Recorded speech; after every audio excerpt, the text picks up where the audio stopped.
일부에서 가제에 따른 전략과 크럭스, 전략이란 위험성이 높은 가제를 해결하기 위한 방침과 행동의 혼합을 말한다. 그것은 목표도 아니고 되고자 하는 최종 상태도 아니다. 문제를 해결하는 형태를 하고 있지만 문제를 제대로 알고 이해하지 못하면 해결할 수가 없다. 따라서 과제의 기반의 전략은 과제를 정의하는 것에서부터 시작한다. 과제는 경쟁사일 수도 있고 법적인 것일 수도 있다. 또는 사회의 규범의 변화나 조직 내부에서 생기는 것일 수도 있다. 과제를 이해할수록 전략가는 조기하면서 해결 가능한 그릇을 찾을 수 있다. 그릇을 찾아내는 능력은 전략가의 힘의 원천이므로 집중하는 능력은 전략의 기본이다. 집중하는 능력은 전략의 기본이다. 캐롤리나 딜레마. 어떻게 전략을 수립하는가? 나는 오전 10시에 캐롤린이라는 UCLA 경영대학원생을 만났다. 캐롤린은 30대 중반으로 건강제품회사의 기획 업무를 맡고 있었다. 그녀는 다른 학생들과 마찬가지로 직장생활을 하면서 금요일과 토요일에 수업을 들었다. 사장님이 새로 오시는데요. 이렇게 운을 뗀 그녀는 부서의 사업 전략을 다시 고민해보려는 지시를 받았다고 했다. 사장은 최소 15%의 연수익을 달성할 수 있는 새로운 계획을 수립하라고 하면서 잘하면 큰 보답이 있을 거라고 했다. 캐롤린이 말했다. 교수님이 강의하시는 기업 전략 수업은 유익하고 사례 연구에서 배울 게 많아요. 우리는 잠시 캐롤린의 회사와 대학원 수업 과정에 대해서 이야기했다. 나는 그녀에게 경쟁사와 차별화되는 점이나 강점을 파악해보라고 했다. 회사가 직면한 문제와 기회에 대해서도 물어보았다. 그녀는 다음에는 조금 주저하면서 두루뭉실하게 말했다. 직원들은 뛰어나여 항상 시대에 뒤떨어지지 않기 위해서 노력하죠. 그러다가 속에 있던 말을 털어놓기 시작했다. 그녀는 회사의 전략 계획이란 손익 목표와 그 목표를 달성하기 위한 단기별 실천 항목을 적은 것이라고 했다. 나는 아무 말 없이 고개를 끄덕였다. 논리적으로 타당한 기업 전략을 뚝딱 만들어낼 수 있는 어떤 프로그램 같은 것은 없을까요? 사실 캐롤린은 곤란한 상황에 빠져 있었다. 전략을 다루는 수많은 저술이나 가르침에도 없는 가장 큰 퍼즐 조각을 콕 집어 건드렸기 때문이다. 10년도 더 전에 전략의 대가인 게리 하멜은 이렇게 시작했다. 사람들은 마이크로소프트, 뉴크, 버진 애틀랜티의 항공의 전략을 알고 있다. 진압을 하면 누구에게나 위대한 전략이 보인다. 전략 제조기, 목표 성장률, 수입. 캐롤린의 문제는 시장의 현 상황에 핵심 문제를 제대로 이해하지 못하고 있다는 점이다. 넷플릭스의 전략은 전략을 수립하는 데 가장 중요한 첫 단계는 상황에 대한 진단이다. 무슨 일이 일어나고 있는지 제대로 파악해서 문제의 핵심을 이해하고 적절한 해결 방안을 찾는 것이다. 넷플릭스가 2018년에 초에 겪었던 상황을 돌아보며 각 단계를 자세히 알아보자. 그리고 진단 과정과 해결 방안, 수립 과정을 자세히 살펴보자. 넷플릭스는 1998년에 설립되어 가장 빠른 시간에 DVD 우편 배달 업계의 최강자로 떠올랐다. 넷플릭스 2014년 넷플릭스는 최초의 오리지널 콘텐츠 하우스 오브 카드, 오렌지 이즈 더 뉴 블랙을 공개했다. 이 작품들은 오직 넷플릭스에서 상영할 목적으로 제작이 되었다. 17년 만에 오리지널 콘텐츠 26개로 늘어났다. 게다가 다른 국가에도 진출했다. 2018년 미국의 가입자는 5,300만이었지만 전 세계 가입자는 수는 이보다도 많은 5,800만 명이었다. 자, 이렇게 매출이 현금보다 원가가 더 크다. 현금 기준 이익과 회계성 이익의 차이가 나는 이유는 컨텐츠 제작 비용을 몇 년에 나눠서 상각, 즉 안분했기 때문이다. 그래서 회사가 계속 성장하는 한 장부상으로 이익이 난 것처럼 보였다. 현금 부족은 대부분 추가적인 재물을 발생시켜 해결했다. 공격적인 마케팅도 비용 상승의 한 원인이었다. 2012년 넷플릭스는 심각한 문제에 직면했다. 넷플릭스는 스타즈 케이블 TV 콘텐츠를 연 3천만 달러에 이용하고 있었지만 스타즈가 계약을 갱신하면서 3억 달러를 요구했다. 넷플릭스는 원료회비를 60%나 인상해야 했고 주가는 곤두박질 쳤다. 스타즈와의 일은 그 뒤에 닥칠 고난의 소망에 불과했다. 콘텐츠 공급 회사들은 아파트 이용료 인상을 요구했고 몇몇은 자체 스트리밍을 시작하려고 콘텐츠 공급을 처리했다. 매출가 가입 기존에서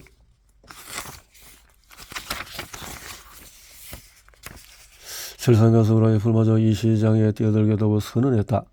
애플 TV 플러스는 월회비 5달러의 풍부한 콘텐츠를 제공하겠다고 발표했다. 장기 목표라는 함정. 캐롤리나 그 회사의 사장처럼 전략을 만들기 위해서는 사람들에게 컨설팅 업체가 해주는 충고는 우선 목표를 명확히 하라는 것이다. 그들이 이상한 나라의 앨리스에서 나오는 채셔 고양이처럼 목적지를 모르면 어디로 가든 의미가 없다고 얘기한다. 그리고 무엇보다도 미션 선언문과 비전 선언문을 적어보라고 권한다. 전략을 다룬 책에는 보통 아래처럼 정형화된 지침이 있다. 일관된 전략의 첫째 요소는 전략이 지향하는 장기 목표다. 여기서 장기 목표는 전략을 통해서 기업이 도달하고자 하는 마켓 포지션을나 상태를 말한다. 예를 들어 시장 지배자, 기술 리더. 잠시 충고를 생각해보자. 일반적인 이들에서 전략은 첫째 요소인 장기 목표를 달성하기 위해서 일련의 행동으로 그려져 있다. 근데 이 목표는 어디서 도출되는가? 아무 근거 없이 목표가 튀어나온다. 제대로 된 분석을 하기도 전에 마치 마술처럼 목표가 나타난다. 기업이나 경쟁사와 경쟁의 역학 등을 분석하지 않고 기술의 리더가 되겠다고 발표하는 것은 허풍에 지나지 않는다. 이는 조직의 발전이나 방향성에 어떤 도움도 주지 못한다. 이 내용을 뒤에 나올 14장에서 좀 더 자세히 다룰 것이다. 개인이든 조직이든 한두 개의 추진 목표를 가지고 있다는 말은 사실이 아니다. 이는 경제학자나 몇몇 경쟁자들이 만들어낸 허상에 불과하다. 대신 대부분의 사람이나 조직에는 한 묶음의 욕심이 있을 뿐이다. 다시 말해서 다양한 방향성과 미래의 비전, 그리고 이루고 싶은 것들이 있다. 이 묶음 안에서 여러 욕심들이 서로 충돌하며 갈등을 빚는다. 그러므로 이 모든 것을 동시에 달성할 수는 없다. 25살 때 나는 최고 경영진에게 조언을 하는 업계 최고의 컨설턴트가 되고 싶었다. 여름에는 휴가를 내고 전 세계의 명산을 등반하고 싶었다. 비행기 조종법을 배우고 오지로 스키를 타러 다니고 싶었다. 통계적인 결정 이론에 적용되는 수학을 마스터하고 학생들의 기감이 되는 교수가 되고 싶었다. 10km 마라톤을 완주하고 모금 플러스 4드로 헤드 자동차를 구입하고 싶었다. 직장생활과 자연 속의 삶의 균형 있게 즐기고 전문직 여성과 결혼을 하게 해서 재능이 뛰어난 아이들을 낳고 싶었다. 가족과 많은 시간을 보내고 조기 은퇴한 후에 생루이 서면 집에서 살고 싶었다. 살면서 이들 중 몇 가지 이루은 것도 있다. 그러나 기회와 과제에 따라서 새로운 목표가 생기면 기존 목표는 뒤로 제쳐두었다. 만일 2018년에 초에 리드 헤이스팅스였다면 나의 위 시리즈 터는 아리와 같았을 것이다. 회사가 업계에서 생겨나고 번성하면 좋겠다. 주가가 너무 높아서 걱정 좀 해봤으면 좋겠다. 내 재산을 잘 유지했으며 미국 스트리밍업계 선도기업을 잘 놓치고 싶지 않다. 디즈니처럼 지적 재산관이 맞으면 좋겠다. 고루함을 벗고 새로운 참신한 또 의회가 스트리밍에서 콘텐츠를 최소 30% 편성해야 하는 법을 검토 중이라고 들었다. 그 안에 찬성하며 향후 이 법을 잘 이용해서 디즈니스를 방어하고 싶다. 잠재력이 큰 인도 시장에서 저렴한 구독료로 저변을 확대하고 싶다. TV 방송국에서 뉴스나 스포츠 중계도 하고 싶다. 유튜브를 벤치마킹해서 전용 콘텐츠만 보내는 별도의 스트리밍을 하고 싶다. 이것저것 다 안되면 1년 정도 휴가를 내서 가족과 함께 푹 쉬고 싶다. 헤이스팅스는 뛰어난 사역가의 손으로 실제로는 이보다 더 많았을 수도 있다. 이런 종류의 계획과 꿈이 나중에 전략으로 발전되었는데 모두 이 모두를 다 이룰 수는 없다. 아니 최소한 이 모두를 동시에 달성할 수는 없다. 효과적인 전략은 문제점과 목표, 가용 자원 및 경쟁사 등을 충분히 검토한 뒤에야 수립할 수 있다. 실제 상황과 정면으로 맞닥뜨렸을 때 뛰어난 지도자는 여러 야심찬 목표들 중에서 일부 요소를 이용해서 전략을 수립한다. 문제의 진단, 전략 수립의 시작은 진단이다. 넷플릭스 사례에서 보듯이 수많은 분석 대상이 있다. 구독료, 원가, 경쟁사, 구매자의 행동 패턴, 기호 변화 등을 모두 살펴야 한다. 컨설턴트는 경쟁사와 대비해서 구매자, 또 이런 다양함, 신선함, 하지만 원가와 구독료, 시장 가입자 등등 경쟁을 흔히 의사결정자라고 한다. 전략을 수립하는 것은 단순한 목표를 추구하거나 의사결정을 내리는 행동과는 다르다. 만일 우리가 체스에서 어떤 수를 두었을 때 승률이 높아지는 일을 할 수 있다면 주도권을 쥐고 경기를 이끌 수 있을 것이다.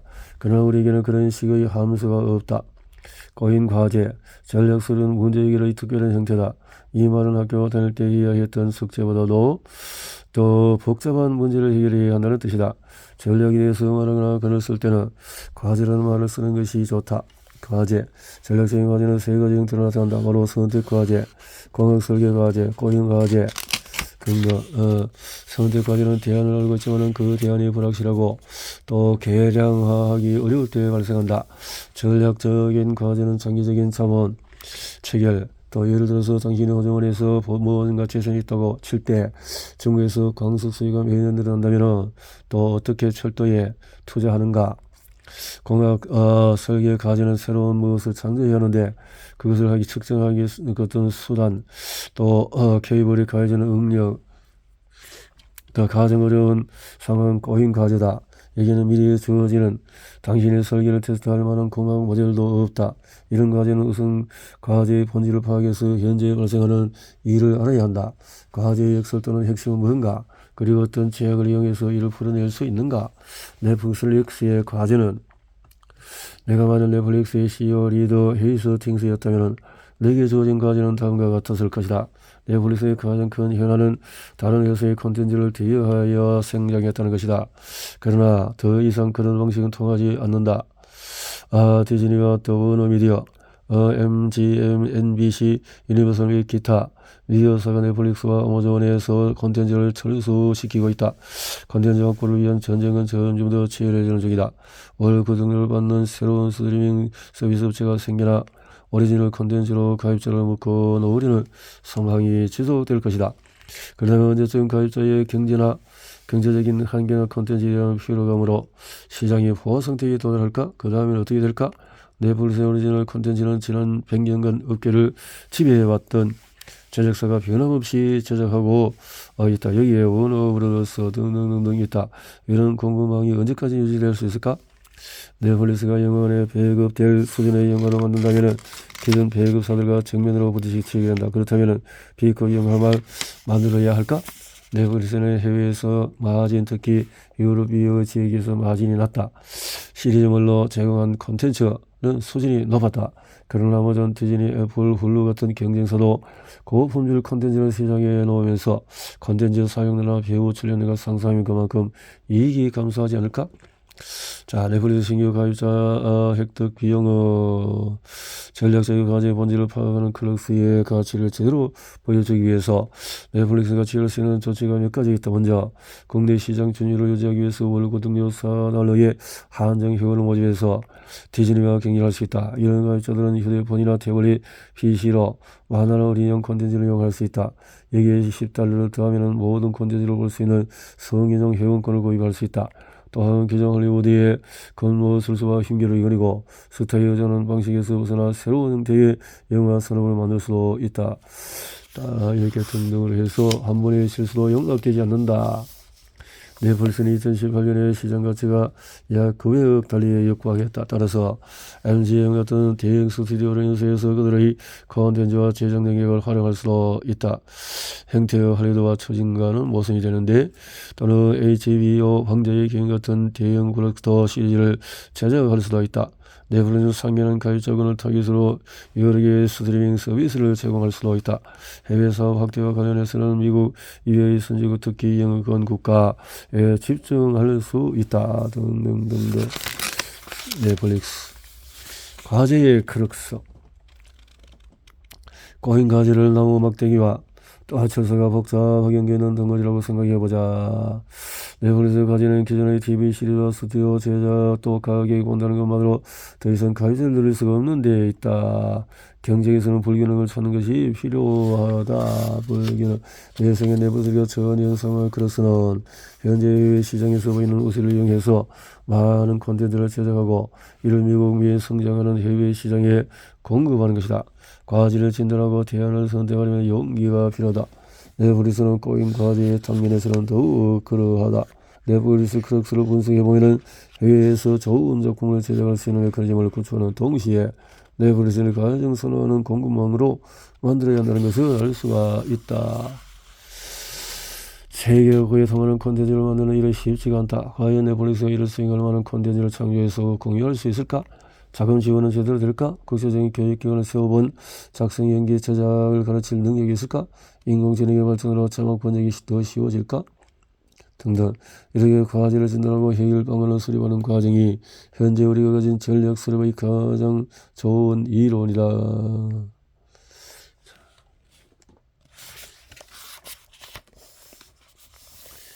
이 장으로 넘어가서 문제 해결의 시작 크럭서. 경쟁 기능은 전략 수립이라는 분석을 생각했었다. 나는 데이터를 수집하고 컨설팅 업계나 학계에서 차용한 틀을 도입한 다음에 장기로서 제품과 가격 그리고 지역의 경쟁성 형태 등을 자세히 들여다봤다. 경쟁력을 최대한 수치로 나타내기 위해서 노력했고 항공사인 경우에 조종사별로 경쟁사와 조종사 대비 우위 요소를 분석했고 잡지사인 경우에 각각의 기사와 사진별로 비용을 분석하곤 했다. 그러나 이런 방식이 유익하기는 하지만 실제로 상황을 계산할 수 있는 전략을 만들어내지 못한다는 사실을 알았다. 나는 기업의 종역들이 무언가 배우려고 시도해보기도 했다. 하지만 종역들 중에는 직원들을 밀어붙여 목표를 달성하는 것이 자신의 일이라고 생각하는 사람들이 많았다. 또 다른 종역들은 평균이 좋았지만 자신이 맡은 기업의 본질을 제대로 하지 못했다. 다행히 나는 몇몇 뛰어난 전략가들을 만나 배울 수 있었다. 정유수에서 쉘은 전략적인 더 피에로와 에서 그 트렌드가 가다하거나 등락이 들어지면 주의하라고 했다. 애플 스티브 잡스는 전일할 정도로 정지했기 때문에 온갖 거짓말을 깨뚫고 상황이 그것을 바로 파악할 수가 있었다.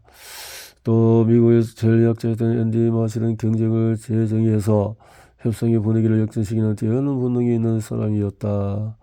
인텔 회장의 앤디 브라이언트는 제품의 사이즈와 목적성이 기술적인 우위만큼이나 중요하다는 것을 깨달은 사람이다.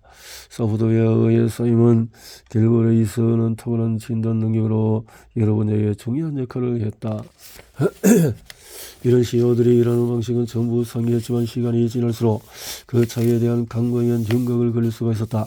능숙한 전략가들은 분석 데이터를 좋아하지만 동시에 중요한 과제나 기회를 분간해내고 이에 집중하여 극복할 방안을 창조한다. 이들은 필수적인 것을 찾아내는 식별력과 에너지를 문제에 집중하는 능력을 가지고 있다. 성과도 신경 쓰기는 했지만 결과와 행동을 혼동하진 않았다. 이미 알려진 대체 리스트나 컨설팅 업계가 제시한 방안 또는 직원들이 만든 파워포인트 보고서 중에는 전략을 선택하지는 않았다. 이들은 전략을 미래에 우리가 원하는 위치로 생각하지 않았다. 물론 이들에게도 승리하고 이익을 내고 성공하려는 명확한 목표가 있다. 그러나 이들은 전략을 현장에서 생기는 과제와 거기에서 발생하는 새로운 기회라고 생각했다. 꼬인 과제는 단순히 분석이나 정해진 틀을 이용해서는 해결할 수가 없다. 일관된 전략은 먼저 과제의 구조를 분석하고 프레임화해서 관심 범위를 세분해야 한다. 그리고 유선 상황을 참조하여 통찰력을 얻는 과정을 통해서 만들어질 수가 있다. 설계 문제를 해결하기 어렵다는 점은 산업 디자인 전문가 키스 도스터 문제의 크럭서에 초점을 맞추는 과정을 설명한 다음 글에 잘 나타나 있다. 경험하는 성의자들은 새로운 문제가 출현했을 때 가장 중요한 문제를 찾아서 스스로 해결하는 기가 어려운 이유를 물어본다. 그리고 핵심 문제에 대한 충분한 이해가 선행되지 않는 한 문제 해결에 착수하지 않는다. 자, 경험하는 전략 설계자들은 과제의 크럭스를 방해물이나 제약 요소로 인식한다. 손쉬운 해결 방법을 방해하는 것으로 생각한다. 전략가들의 관심이 여기에 집중되는 이유는 쐐기돌 하나만 움직이면은 벽 전체를 무너뜨릴 수 있는 수단으로 크럭스를 생각하기 때문이다. 전략을 도출하려는 노력이 가진 함정, 이미 존재하는 중요한 목표로부터 전략을 도출할 수는 없다. 랑이 세운 첫 단계는 우선 회사의 목적을 명확히 하는 일이었다. 그가 말했다. 우리의 목적은 측정 가능한 가시적인 결과를 낳는 것입니다.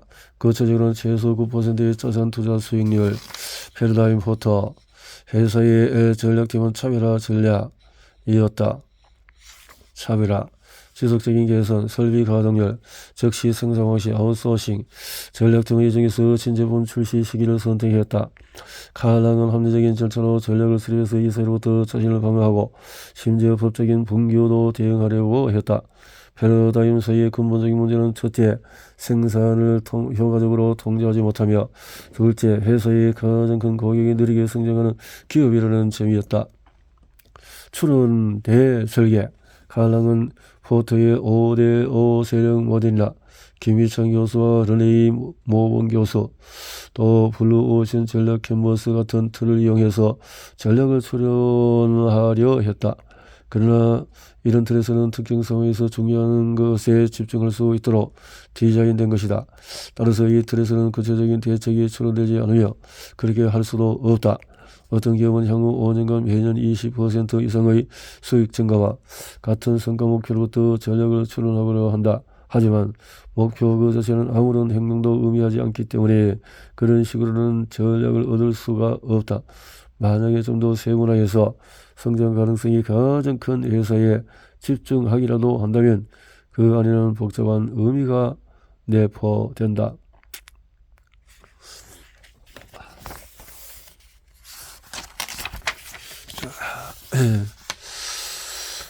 뉴턴은 하연유 인력의 법칙을 알고 화성과 지구의 위치 궤도를 안다면 우주선이 지구를 떠나서 화성에 도달하는 데 필요한 속도를 추론할 수가 있다. 원자 폭탄처럼 물리학자들이 칠판에 걸게 쓴 숫자가 도시를 날려버릴 수 있다는 사실을 깨닫고 난 후에 경제학자들과 다른 사회과학자들은 실제 행동보다도 물리학자들이 이용한 연역적인 추론법에 관심을 돌렸다. 허버드 사이먼은 기존의 현대의 경제학 이론과 달리 사람들이 반드시 효용을 극대화하는 선택을 하지 않는다는 사실을 밝혀 1978년에 노벨 경제학상을 수상했다. 사이먼은 사람들이 어떤 행동을 하면 현재 자신이 더 나아질까에 대해 국지적인 판단밖에 못한다고 주장했다. 그는 체스 선수를 예로 들었다. 뛰어난 체스 선수는 그렇지 않은 선수보다 더 많은 경기 패턴을 알고 있다. 저 게임에서 어려운 상황과 이에 대한 대응 방식을 더 많이 알고 있다는 것이다. 그런데 그들에게 생각을 말로 표현하려면 제대로 설명하지 못한다. 여기서 키인을 비옥한으로 옮겨서라고 말은 하지만 어떻게 크럭스를 알아냈는지는 설명하지 못한다. 경제학자들은 사이먼이 노벨 경제학상을 수상했다는 사실을 아주 못마땅하게 생각했다. 그들 대부분은 실제 행동에 대한 연구를 포기하고 복잡한 수학으로 경제 행동을 추론하는 쪽으로 방향을 바꾸기 때문이다. 여기서 흥미로운 점은 사이먼의 추론과 설계의 차이에 매료되었다는 것이다. 그는 정신과학이라는 자연세계를 이해하기는 것이라고 주장했다. 반면에 설계는 인류의 목적을 실현하기 위해서 사물이 가야 할 방향이라고 설명했다. 내가 몸담고 있는 분야인 전문대학원에 대해 그가 보여준 통찰력은 나에게 큰 충격을 주었다. 그는 아이러니하게도 이번 세기 들어서 자연과학이 전문대학원 교육 과정에서 설계 과정을 몰아내버렸다고 주장했다. 또한 공과대학은 점차 물리학 및 수학 위주로 변화했고 의대는 생물학 경영대학원은 유한 수학 위주로 변했다고 말했다. 나는 사이먼의 전문대학원에서 설계 대신에 추론이 대세가 되었다고 한 주장에 동의한다. 관리는 전문대학원의 교수들에게 설계는 자동차 수리나 영접처럼 현장 실습에 더 가깝다. 또한 확률 과정의 수학적인 모델과 선택 편향에 대한 통계적인 분석 같은 고상한 작업과는 거리가 멀다. 경영대학원에서 공부하다가 보면 소비자 행동과 마켓 세그먼트라는 개념을 배우겠지만 실제 기업의 다양한 마케팅 프로그램을 소개해주는 일은 거의 없을 것이다. 금융을 공부하면 주가에 대해서 많은 일을 배우겠지만 투자은행에서 일하고 싶다면 실제 거래에서 발생하는 복잡한 구조를 배울 수 있는 다른 곳을 찾아가야 할 것이다. 금융이론에서는 거래 구조를 추론할 수 없기 때문이다.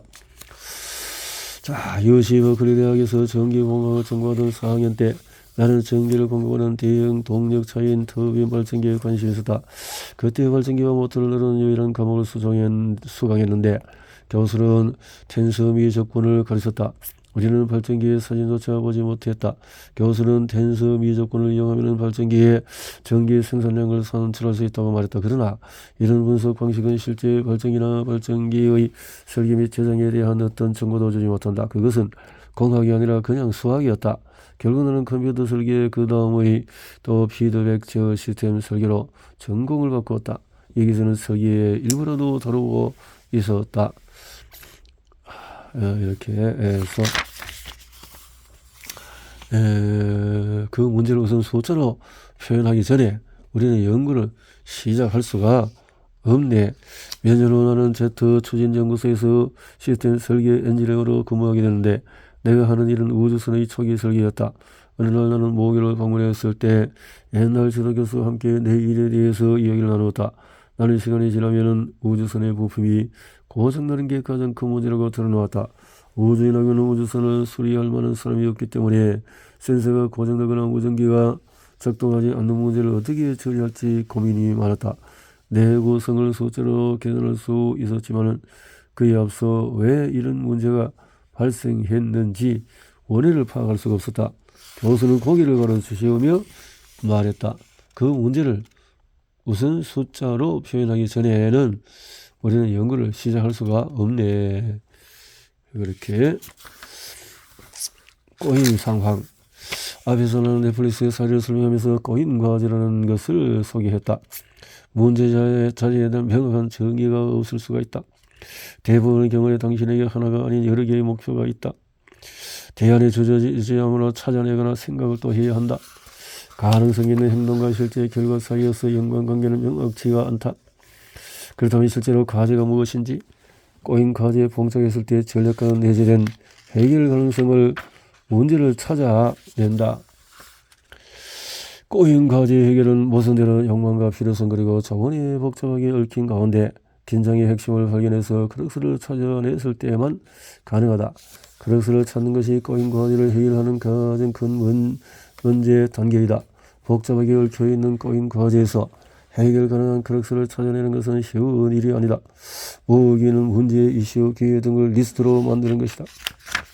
자, 구분하기는 문제와 기회를 그룹으로 나눈다.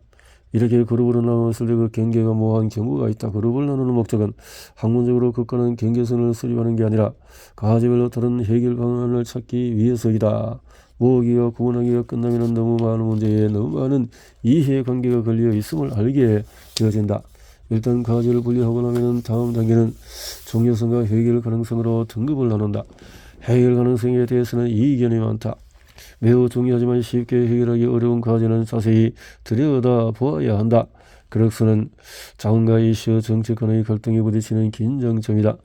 아마존은 마켓플레이스 서비스를 처음 시작했을 때 외부 회사도 아마존 웹사이트를 이용해서 제품을 팔 수 있도록 했다. 자, 이렇게 해서 사례들이 있고 아마존은 원료 시스템을 통해서 또 다른 사례는 애플에서도 볼 수 있다. 애플의 경영자는 스티브 잡스가 모든 것을 내부에서 해결하도록 만든 구조가 앱스토어 개념과 정면으로 충돌한다는 사실을 깨달았다.